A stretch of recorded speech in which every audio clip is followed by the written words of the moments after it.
আসসালামু আলাইকুম রহমতুল্লাহি বরকাতুহু।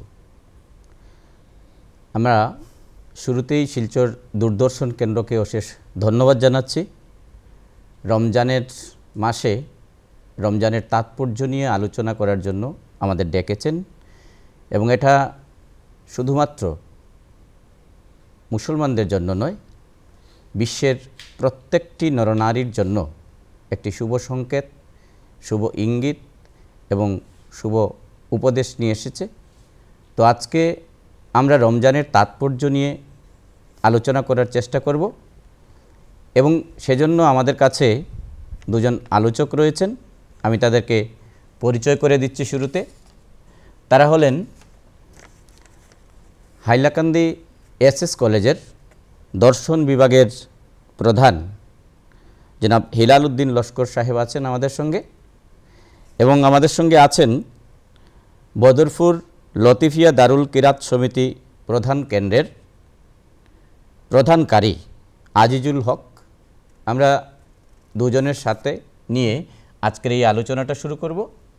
আলোচনা শুরু করার আগে আমরা রমজান সম্পর্কে সামান্য দু চারটি কথা বলতে চাই। রোজার মূল তাৎপর্যটা হলো আত্মনিয়ন্ত্রণ, তাকওয়া অর্জন এবং আল্লাহর সন্তুষ্টি লাভ। এটি মানুষকে পাপ কাজ থেকে বিরত করে এবং খারাপ অভ্যাস ত্যাগ করতে উৎসাহিত করে। তাকওয়া অর্জন মানে রোজা মানুষকে তাকওয়া বা পরেজকারী অর্জনে সাহায্য করে, যা হলো আল্লাহ তাআলা ভয় করা এবং তার সন্তুষ্টির জন্য কাজ করা।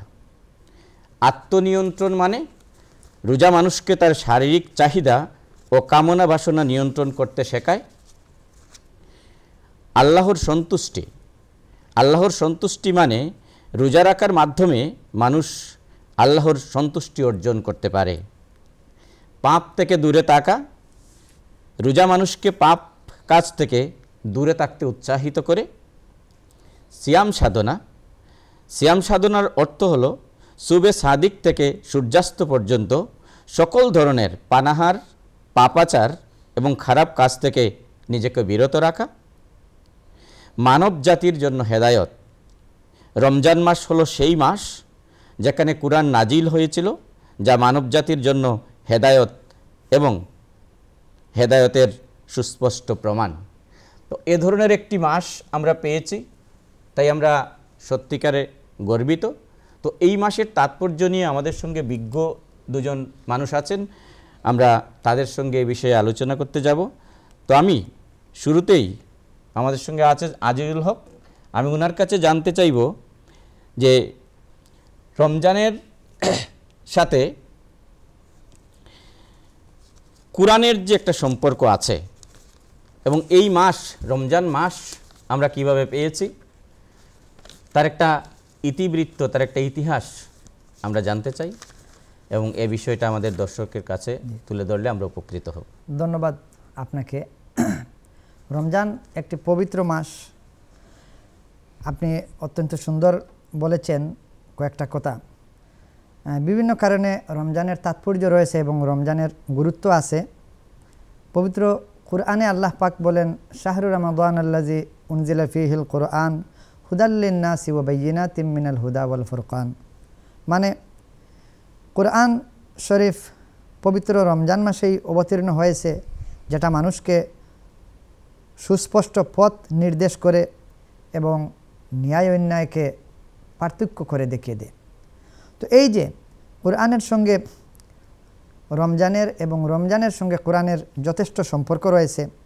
আপনারা নিশ্চয়ই দেখেছেন মুসলিম সমাজের প্রায় প্রতিটি ঘরে ঘরে কুরআনের খতম, মসজিদে মসজিদে খতম তারাবির নামাজের মাধ্যমে কুরআনের চর্চা, দারুল কিরাতের মাধ্যমে লক্ষ লক্ষ ছাত্রদের বিশুদ্ধ কুরআন পাঠের চর্চা। এই চর্চার পিছনে তার কারণ হচ্ছে রোজার এই পবিত্র মাসে পবিত্র কুরআন অবতীর্ণ হয়েছে এবং এই কুরআন শরীফ শাহরু রমাদান আল্লাযী উনজিলা ফীহিল কুরআন, রমজান মাসে কুরআন অবতীর্ণ হয়েছে। এর পাশাপাশি জালিকাল কিতাবু লা রাইবা ফিহি, এই যে কোরআন যেখানে কোনো সন্দেহ করার অবকাশ নেই। এবং লাউ আনজালনা হাজাল কোরআন আলা জাবালিন ইলা আখিরিল আয়া, এই কোরআনকে যদি পাহাড়ে অবতীর্ণ করা হতো তাহলে পাহাড় প্রায় বর্ষ হয়ে যেত। এটা কোরআনের বর্ণনা। তো সেই পবিত্র কোরআন যে মাসে অবতীর্ণ হয়েছে সেই পবিত্র মাসটাই হচ্ছে রমজানুল মুবারক। তাছাড়া এই কোরআনের অবতীর্ণের যে তারিখ সেটা হচ্ছে লাইলাতুল কাদরি খায়রুম মিন আলফি শাহরিন, 1000 রাতের চেয়েও 1000 মাসের চেয়েও উত্তম যে রাত, সেই রাতে কোরআন অবতীর্ণ হয়েছে। যে কোরআনটা লৌহে মাহফুজ মানে সপ্তম আসমানের উপরে সংরক্ষিত আছে এবং সেখান থেকেই তানজিলুম মির রাব্বিল আলামিন, আল্লাহর পক্ষ থেকে অবতীর্ণ আসমানি কিতাব, এবং যেটা লা ইয়ামাসসুহু ইল্লাল মুতাহহারুন, পবিত্রতা ব্যতীত কেউ স্পর্শ করতে পারে না। এই পবিত্র কোরআন রমজান মাসেই অবতীর্ণ হয়েছে বলেই রমজানে কোরআনের এত চর্চা, এত কিছু। এবং গোটা বছরের তুলনায় এই মাসে কোরআনের যে চর্চা হয়, এই মাসের একটি রাত 1000 মাস অপেক্ষা উত্তম। সেই তারিখে এই পবিত্র কালাম অবতীর্ণ হয়েছে বলেই এই মাসের গুরুত্ব বেড়ে গেছে। এই মাসে প্রথমে রাহমাত এবং মধ্যখানে মাগফিরাত প্রদান করা হয় এবং শেষে রোজাদার যারা তাদের নাজাত বা মুক্তির একটা কথা আছে। আমি এখানে আপনাকে আরও একটু বিষয় একটু স্পষ্ট করতে চাইছি আর কি, যে রমজান মাসে আমরা সাধারণত রমজান মাস বা বছরের 12 মাসই আমরা সাধারণত নামাজ পড়ি, এবাদত করি। তো এই এবাদতটা রমজান মাসের এবাদত এবং সাধারণ মাসগুলোর যে এবাদত, এর মধ্যে কি কোনো তফাৎ আছে? বেশ কম আছে। 70 গুণ পুণ্য অধিক রয়েছে। মানে রমজানের আগে এবং পরে যে কাজ করবেন ওই কাজের মূল্যায়ন করা হবে 70 গুণ বেশি, 70 গুণ বাড়িয়ে এর একটা মানে 70 গুণ বেশি মূল্যায়ন করা হয়।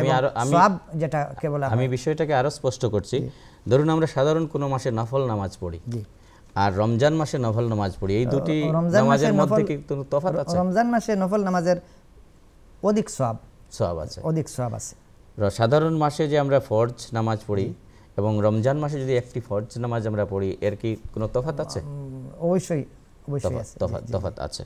এবং এই সঙ্গে আমরা একটা কথা আরও স্পষ্ট করতে চাই যে রমজানের মধ্যে যেভাবে জুম্মার নামাজ এবং অন্যান্য নামাজে মানুষের আগ্রহ থাকে, সেই আগ্রহটা যেন রমজান পরবর্তী সময়েও থাকে, এটা আমরা আজকের এই বৈঠক থেকে আহ্বান জানাবো। কেননা নামাজের যে নির্দেশনা, পুণ্য কাজের যে গুরুত্ব, সেটা রমজানের পরেও রয়েছে। রমজানের পরেও জুম্মার নামাজ এবং অন্যান্য 5 ওয়াক্তের নামাজের এবং মানুষকে সাহায্য করার এই যে মানে ধৈর্য ধরার যে প্রবণতা, এটা রমজানের পরবর্তীতেও কুরআন হাদিসের নির্দেশ রয়েছে। এই প্রসঙ্গে আরেকটি কথা, যেহেতু আরেকটা শব্দ আপনি ব্যবহার করেছেন, ধৈর্য শব্দটাকে আপনি ব্যবহার করেছেন। আমরা অনেক ক্ষেত্রে একটা বিষয় লক্ষ্য করি, রমজান মানে ধৈর্য এবং সংযমের মাস, এটা আমরা সবাই জানি এবং এটা সত্যিকারের অর্থেই তাই। কিন্তু কিছু কিছু ব্যতিক্রম ক্ষেত্রে আমরা এটা লক্ষ্য করি যে রমজান মাসে কিছু মানুষ ধৈর্য হারায়। জি। কেন? যদি সংযমের মাস হয়, ধৈর্যের মাস হয়, তাহলে কিছু মানুষ কেন সেই ধৈর্যটা হারায়? ধৈর্য হারায় কেন সেটা অন্য কথা, কিন্তু ধৈর্য সাধনা করার মাস, ধৈর্যকে অনুশীলন করার মাস হচ্ছে রমজান। বিশ্বনবী সাল্লাল্লাহু আলাইহি ওয়াসাল্লাম বলেছেন, জাকাতুল জাসাদি আস-সওম, মানে শরীরের জাকাত হচ্ছে রোজা, ওয়া সওমু নিসফু সবরি, এবং রোজাটা হচ্ছে ধৈর্যের অর্ধেক, ওয়া সবরু সাওয়াবুল জান্নাহ, এবং ধৈর্যটা হচ্ছে জান্নাতের মানে ধৈর্যের পরিবর্তে হচ্ছে জান্নাত। আমি ওইখানে যে কথাটা বলতে চাইছি, আমি এটা বলতে চাইছি যে ধৈর্য যদি তার হারায়, সংযম যদি হারায়, তাহলে কি তার রোজা হবে? মানে ধৈর্য হারালে রোজা হবে, তবে রোজার যে গুরুত্ব, যেটা রোজার যে পবিত্রতা, ওটা প্রায় নষ্ট হতে পারে। কারণ রোজা পালনের মাধ্যমে আল্লাহর ভয়, আত্মশুদ্ধি, সংযম, সাম্য এবং সহানুভূতি ইত্যাদি সৎ গুণাবলী অর্জিত হয়, যা একটা সুন্দর সুস্থ সমাজ গঠনে মুখ্য ভূমিকা রাখতে পারে।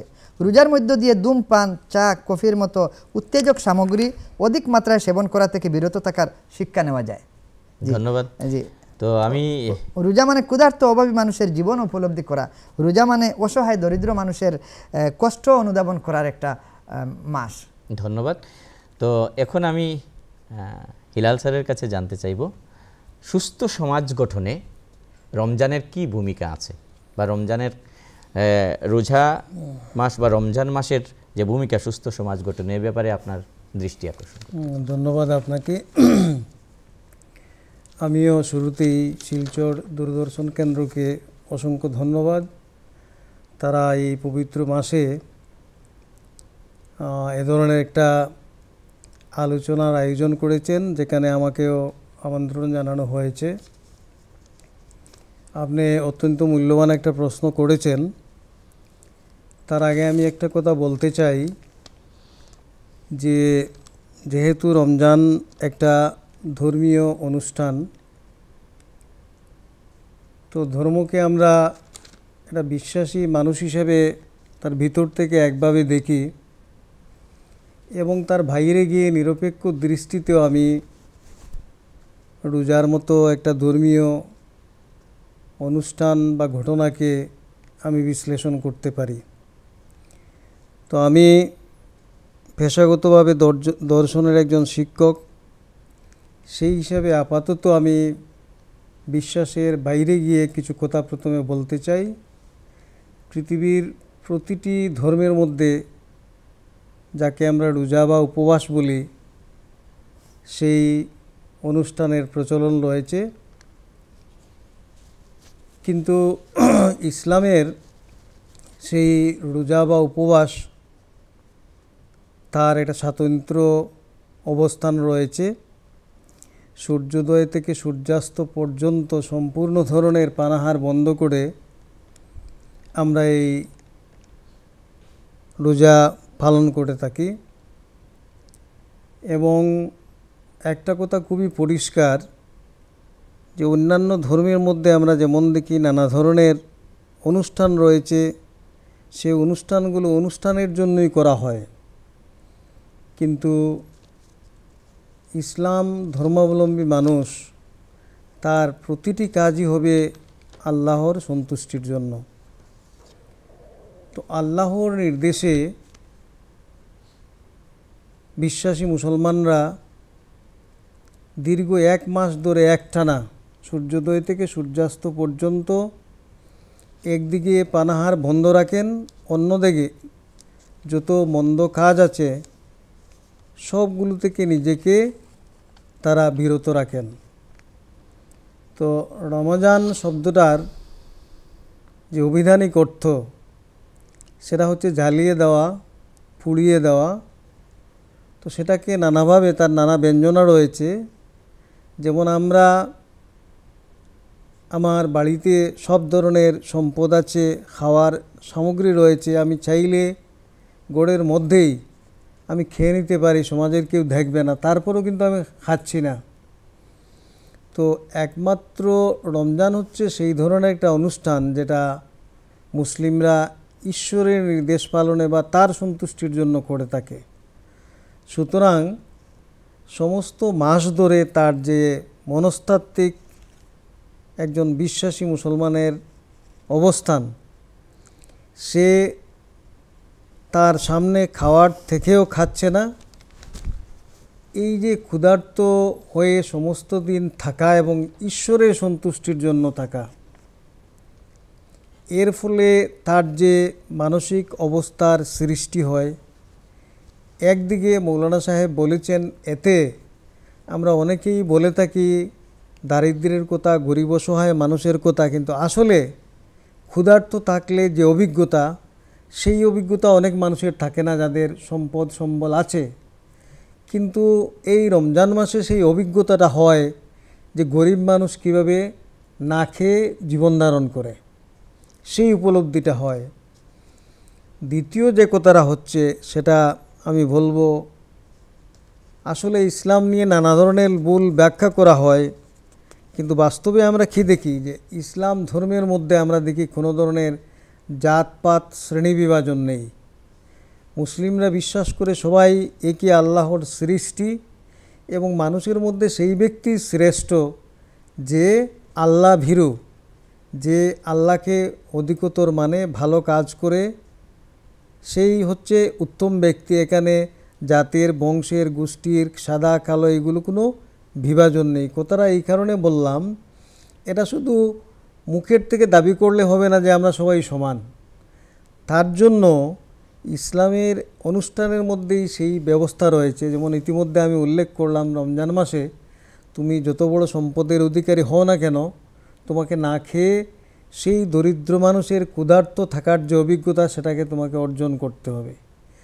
দ্বিতীয়ত, রমজান মাসে সবচাইতে বড় সামাজিক গুরুত্ব যেটা হচ্ছে এই যে আমরা সেই মাসে অনেক বেশি এবাদত করি, এবাদত বা আরাধনা বা উপাসনা করি, এবং সেই উপাসনা অনেকেই বলেন যে সেটা ব্যক্তিগতভাবে হবে। হ্যাঁ, তার একটা দিক আছে, আমি মানে ইসলামেও তার স্বীকৃতি রয়েছে, কিন্তু ইসলামেও তার উপাসনা পদ্ধতিটা হচ্ছে সমষ্টিগত, সামাজিক। মসজিদে গিয়ে আমরা জামাতে নামাজ আদায় করি, জামাতে নামাজ পড়ি, মুসলিমরা জামাতে নামাজ মানে একসঙ্গে নামাজ পড়েন তারা। তার পেছনে সবচাইতে বড় যে সামাজিক দিক রয়েছে তার, সেটা হচ্ছে এই যে মসজিদে আগে যদি সেই গ্রামের একদম খুব সাধারণ একজন মানুষ মসজিদে গিয়ে পৌঁছে যায়, ইমামের পেছনে সারিতে দাঁড়ায়, তারপর যদি সেই গ্রামের মাতব্বর কিংবা কোনো মন্ত্রী মিনিস্টারও যান, তাকে সেই সাধারণ মানুষের পিছনে বসতে হবে, দাঁড়াতে হবে। That what is the training ground of Islam. তো এটা হচ্ছে আরেকটা দিকে। আমরা এইভাবে অনেক সময় বসে যাই, আমি নিজেকে অভিজাত ভাবতে পারি, সাধারণ বসে যাই, কিন্তু তা দিয়েও দূরত্ব দূর হয় না। সবচাইতে আমাকে অধ্যাপক তপোধীর ভট্টাচার্য একবার কোনো প্রসঙ্গে বলেছিলেন যে যতদিন পর্যন্ত মুসলমানদের মতো হিন্দু সমাজে সকল জাত, ধর্ম, বর্ণ ভুলে গিয়ে এক থালায় মানে অন্ন গ্রহণ করতে পারবে, এক থালায় বসে যদি অন্ন গ্রহণ করতে পারবে যেদিন, সেদিন বুঝবে তুমি তার মনের থেকে সমস্ত ধরনের এই কুসংস্কারগুলো দূর হয়েছে, বিভাজন দূর হয়েছে। তো আমরা ইফতারের সময় এই অঞ্চলের যত গরিব মানুষ, বিশ্বাসী মুসলমানরা, তাদেরকে নিয়ে সেই সমাজের যারা ধনী ব্যক্তি নিজস্ব ঘর থেকে সব কিছু এনে যখন তাদেরকে নিয়ে পাশাপাশি বসে, মানে কোনো সময় আমরা দেখি এক থালায়ও সবাই বসে খাওয়ারটা ভাগাভাগি করে নিচ্ছেন, এর ফলে মানুষের সঙ্গে মানুষের মনের যে দূরত্ব, মানে সেটা দূর হয় যেভাবে, এর চাইতে বড় আমার মনে হয় আর প্রশিক্ষণ গ্রাউন্ড নেই। সুতরাং এক্ষেত্রে আরেকটা বিষয় আমি যুক্ত করতে চাইছি, মানে এই বিষয়টার সঙ্গে আমি আমাদের জাকাত এবং ফিতরা, এটাও যে অত্যন্ত প্রাসঙ্গিক একটা বিষয়। দুইটা বিষয় বলছি, তৃতীয় নম্বর বিষয়টা হচ্ছে এটাই, আপনি না জিজ্ঞেস করলে আমি বলতাম। সেইভাবে সমাজে আজকে ইসলাম অনেকেই বলে যে তলোয়ারের জোরে প্রচারিত একটা ধর্ম, সেটা সম্পূর্ণ অযৌক্তিক। আমার ইচ্ছার বিরুদ্ধে কেউ আমাকে কিছু চাপিয়ে দিতে পারে না। চাপিয়ে দিলে সেই শক্তি যখন, সেই শক্তি বা অপশক্তি যখন আমার সামনে থেকে সরে যাবে, তারপর সেই বিশ্বাসটা আমি ত্যাগ করব। কিন্তু মুসলিমরা তো ইসলাম ধর্ম গ্রহণ করে তারা সেটা ত্যাগ করেনি। তার মূল কারণটা হচ্ছে এই যে ইসলাম যে সাম্যবাদের আদর্শ, যেটা ইঙ্গিত আমি আগে দিয়েছি, ইসলাম সাম্যবাদে বিশ্বাস করে, এবং সেই ক্ষেত্রে সাম্যবাদ শুধু মুখের দাবি নয়, তার একটা সামাজিক মানে ইনস্টিটিউশন, সিস্টেম, ব্যবস্থা থাকতে হবে, যে ব্যবস্থা অনুসরণ করলে সমাজের মধ্যে সব সময় সেই ধরনের সাম্য প্রতিষ্ঠা পায়। এবং সমাজের অসাম্যের মূল ভিত্তিটা হচ্ছে অর্থনৈতিক অসাম্য। কিছু লোক প্রচণ্ডভাবে ধনী, কিছু লোক খুব গরিব, এবং আমরা জানি ভারতবর্ষে এই মুহূর্তে ধনী দরিদ্রের গরিব মানে দূরত্ব ক্রমান্বয়ে বৃদ্ধি পাচ্ছে। তো এটা সরকার হয়তো নানা ব্যবস্থা নেবেন, হ্যাঁ, ধনীদের উপর ট্যাক্স বসাবেন, গরিবদেরকে দেবেন, কিন্তু ইসলামী ব্যবস্থা এমন যে যেহেতু সমস্ত উপাসনা ঈশ্বরকে সম্মান জানাতে, স্রষ্টার প্রতি কৃতজ্ঞতা প্রকাশ করতে, সেই ঈশ্বরের নির্দেশ মেনে পবিত্র রমজান মাসে সবচাইতে বড় যে দুটো অর্থনৈতিক ঘটনা, সেটা হচ্ছে একটা হচ্ছে জাকাত আর একটা হচ্ছে ফিতরা।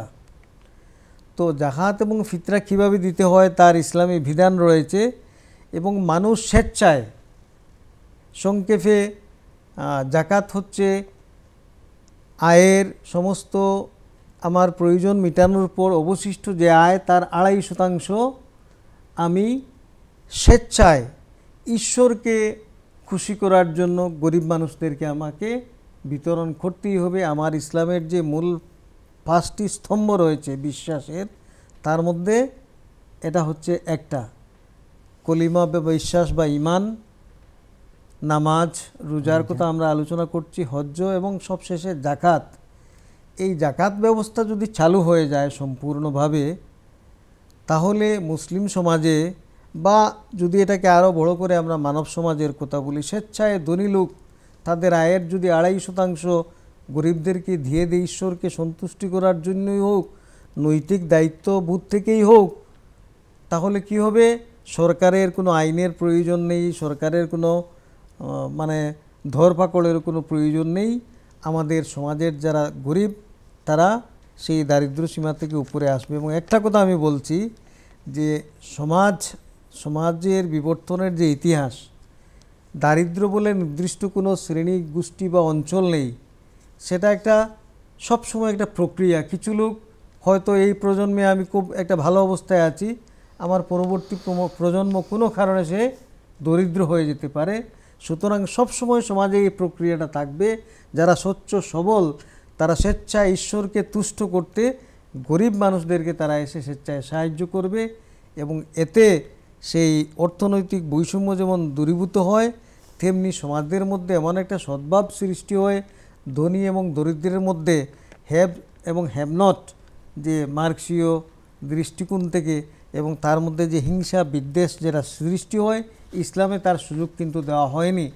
যিনি সচ্ছল অবস্থায় আছেন তিনি জাকাত দেবেন, ফিতরা দেবেন এবং সমাজে মানুষের মধ্যে সাম্য, ভ্রাতৃত্ব, সহযোগিতা সেই পরিবেশ তৈরি হয়। এবং রমজান তার একটা প্রশিক্ষণের মাস, সেই মাস ধরে আমরা পুরো বছরের জন্য প্রশিক্ষণ নেই। ধন্যবাদ স্যার। তো আমি আরেকটি প্রশ্ন আমি আজিজুল ভাইকে করতে চাইছি যে ইদানিং আমি লক্ষ্য করছি অন্য ধর্মের লোক টাকা ডোনেট করছে কোনো সংগঠন বা অর্গানাইজেশনকে, দিয়ে বলছে যে আপনারা ইফতার পার্টি করুন। এক্ষেত্রে এই যে অন্য ধর্মের লোকরা টাকা দিচ্ছেন এবং ইফতার পার্টি হচ্ছে, এক্ষেত্রে যিনি ইফতার করছেন এই পার্টিতে বসে, এক্ষেত্রে ইসলামের দৃষ্টিভঙ্গি কী হবে বা রমজান রোজা রেখে এইভাবে ইফতার করার জায়গাটাকে কিভাবে দেখা হয় এবং ইসলাম কিভাবে দেখবে এটা?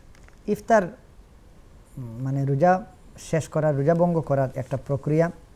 এবং ওই অন্য ধর্মের কেউ যখন কোনো কিছু দান করেন বা খাওয়ার জন্য দিয়ে থাকেন ইফতারের সময় বা অন্য সময়, সে ওইটা দান যখন হবে তখন ওটা ঠিকই আছে। বিশ্বনবী সাল্লাল্লাহু আলাইহি ওয়াসাল্লামকে অনেক অন্য ধর্মের মানুষ হাদিয়া দিয়েছেন, দান করেছেন, ওটা বিশ্বনবী ইসলাম এটা গ্রহণ করে এবং তাতে কোনো আপত্তি হতে পারে না এবং অসুবিধার জায়গা থাকবে না। তো আমরা প্রায় আলোচনার শেষের দিকে এসে গেছি। অনেক কথা আছে। আচ্ছা, আমরা প্রায় আলোচনার শেষের দিকে এসে গেছি। তো আমি একটা বিষয়, এখন তো আমরা রমজানের প্রায় শেষের দিকে, আমাদের ঈদ উল ফিতর এসে গেছে। ঈদ উল ফিতরের সঙ্গে আমাদের রমজানের সম্পর্কটা, উৎসবের সম্পর্কটা, ঈদ উৎসব মানে আনন্দ, আমরা এটা জানি। বিভিন্ন কবি, লেখক, সাহিত্যিকরা বলেছেন উৎসব মানে আনন্দ, জীবনের কলরব। তো এই জায়গাটাকে খুব সংক্ষেপে, আপনি আমাদের হাতে সময় একেবারে কম, এটাকে একটু মিলিয়ে দেন তো, যে রমজানের সঙ্গে আমাদের ঈদ উল ফিতরের সম্পর্ক। রমজানের সঙ্গে ঈদ উল ফিতরের যথেষ্ট সম্পর্ক রয়েছে। রমজানের যে এই সংযম, এই যে ত্যাগ তিতিক্ষা শেষে আনন্দ উৎসব করা, এই আনন্দ উৎসব ইসলামী নিয়ম অনুযায়ী করতে হবে এবং এই আনন্দ উৎসবটা যাতে গরিব, এতিম, মিসকিন, দরিদ্র, পাড়া প্রতিবেশীকে নিয়েই করা হয়, এই আহ্বান জানানোর জন্যই ঈদটা এক ভালো ভূমিকা রাখতে পারে। যেমন ফিতরা আদায়ের মাধ্যমে স্যার যেভাবে বলেছেন, ফিতরা আদায়ের এই যে মাধ্যম, এটা সারা বছর যাতে মানুষকে সাহায্য করার প্রবণতা অব্যাহত থাকে, এই শিক্ষা আমরা নিতে পারি ঈদের সকালে ফিতরা দেওয়ার এই ব্রত থেকে। ধন্যবাদ স্যার, ধন্যবাদ স্যার। তো আমরা একটা জিনিস লক্ষ্য করলাম আজকের এই আলোচনায়, যে পবিত্র রমজান মাসের তাৎপর্য আলোচনা করতে গিয়ে এটা আমরা পরিষ্কারভাবে, যে কুরআন হচ্ছে উন্নয়নের চাবিকাঠি এবং রমজান মাস হচ্ছে বলা হচ্ছে যে রমজানে জান্নাতের দরজা সব খোলা হয়ে যায়, এবং বলা হয়েছে জাহান্নামের দরজা বন্ধ হয়ে যায়, এবং বলা হয়েছে শয়তানকে শৃঙ্খল যুক্ত করা হয়ে যায়। এবং রমজানের প্রত্যেকটা জায়গায় বান্দাকে এমন সুযোগ করে দেওয়া হচ্ছে যে সুযোগের মাধ্যমে বান্দা তার যতটা পাপ কাজ আছে এবং যতটা তার দুর্বল জায়গাগুলো আছে সেই জায়গাগুলা সে বিনাশ করতে পারে, শেষ করে দিতে পারে এবং খুব নৈকট্য লাভ করতে পারে আল্লাহ তাআলার। তো আজকের এই আলোচনায় আমি বিশেষ করে ধন্যবাদ জানাচ্ছি, শুরুতেই জানিয়েছি দূরদর্শন শিলচর কেন্দ্রকে, এবং ধন্যবাদ জানাচ্ছি আমাদের দুজন আলোচককে যারা আজকের এই আলোচনায় এসে অত্যন্ত সুন্দরভাবে এই বিষয়টাকে তুলে ধরলেন। এবং আমি এখানেই আমাদের আলোচনাকে শেষ করছি। ধন্যবাদ। ধন্যবাদ। আপনাকে ধন্যবাদ। আজকে খুশির বাঁধ ভেঙেছে, আজকে খুশির বাঁধ ভেঙেছে, ঈদ এসেছে ভাই, ঈদ এসেছে। আজকে খুশির বাঁধ ভেঙেছে, ঈদ এসেছে ভাই, ঈদ এসেছে। সাওয়ালের চাঁদ উকিয়ে দিয়েছে, সাওয়ালের চাঁদ উকিয়ে দিয়েছে, ঈদ এসেছে ভাই, ঈদ এসেছে, ঈদ এসেছে ভাই, ঈদ এসেছে।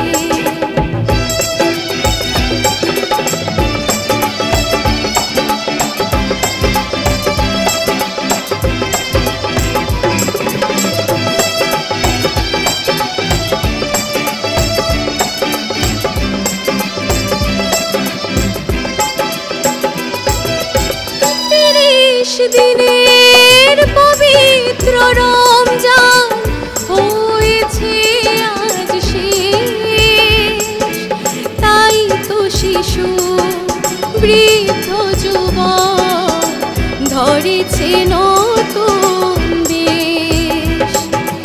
30 দিনের পবিত্র রমজান হয়েছে আজ শেষ, তাই তো শিশু বৃদ্ধ যুবক ধরেছে নতুন বেশ।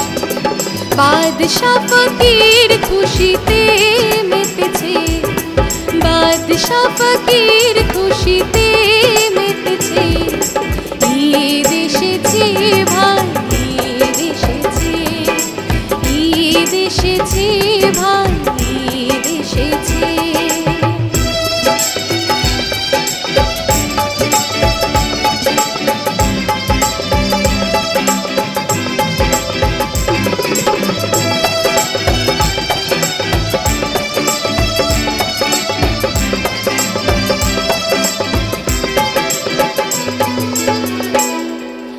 ঈদগাহে মসজিদে ও ভাই, দূর মাঠে ময়দানে ঈদের নামাজ পড়বে সবাই এক মনে এক প্রাণে। ঈদগাহে মসজিদে ও ভাই, দূর মাঠে ময়দানে ঈদের নামাজ পড়বে সবাই এক মনে এক প্রাণে। বন্ধ দুয়ার খুলেছে আজ, গলেছে পাশার, ভাইয়ের সাথে মিলবে ভাই ভুলে যত অভিমান। দিন দুঃখীর মুখে হাসি ফুটেছে, দিন দুঃখীর মুখে হাসি ফুটেছে, ঈদ এসেছে ভাই, ঈদ এসেছে। আজকে খুশির বাঁধ ভেঙেছে, আজকে খুশির বাঁধ ভেঙেছে, ঈদ এসেছে ভাই, ঈদ এসেছে। সাওয়ালের চাঁদ উকিয়ে দিয়েছে, সাওয়ালের চাঁদ উকিয়ে ঈদ এসেছে ভাই, ঈদ এসেছে, ঈদ এসেছে ভাই, ঈদ এসেছে, ঈদ এসেছে ভাই, ঈদ এসেছে, ঈদ এসেছে ভাই।